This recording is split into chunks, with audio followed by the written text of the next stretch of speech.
गृह्णामि।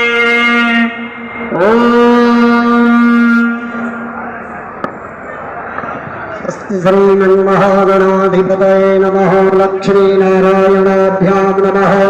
उमामहेश्वराभ्यां नमः। वाणी हिरण्यगर्भाभ्यां नमः। सचीपुरन्दराभ्यां नमः। मातृपितृगुरुचरणकमलेभ्यो नमः। इष्टदेवताभ्यो नमः। कुलदेवताभ्यो नमः। ग्रामदेवताभ्यो नमः। स्थानदेवताभ्यो नमः। वास्तुदेवताभ्यो नमः। सर्वेभ्यो देवेभ्यो नमः। सर्वेभ्यो ब्राह्मणेभ्यो नमः। एतत् कर्म प्रधान देवता श्री महिषासुरमर्दन्यै नमो नमः। अभिघ्नमस्तु सुमुखस्यैकदन्तश्च कपिलो गजकर्णकः लम्बोदरश्च विघ्नो विघ्ननाशो विनायकः धूम्रकेतुर्गणाध्यक्षो भालचन्द्रो गजाननः।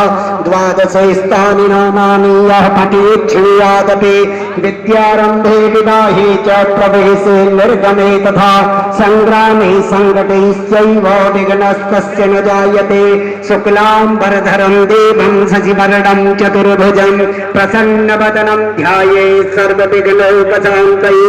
अभीप्सितात् सिद्ध्यर्थो पूजितो यः सुरासुरैः सर्वविघ्नहरस्तस्मै गणाधिपतये नमः।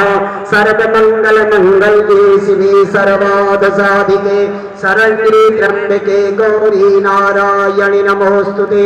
सर्वदा सर्वकार्येषु नास्ति तेषां मङ्गलम्। येषां हृदयस्थो भगवान् मङ्गलाय तनो हरि। तदेव लग्नां सुदिनां तदेव ताराबलं चन्द्रबलं तदेव विद्याबलं दैवबलं तदेव लक्ष्मीपते घृगम्।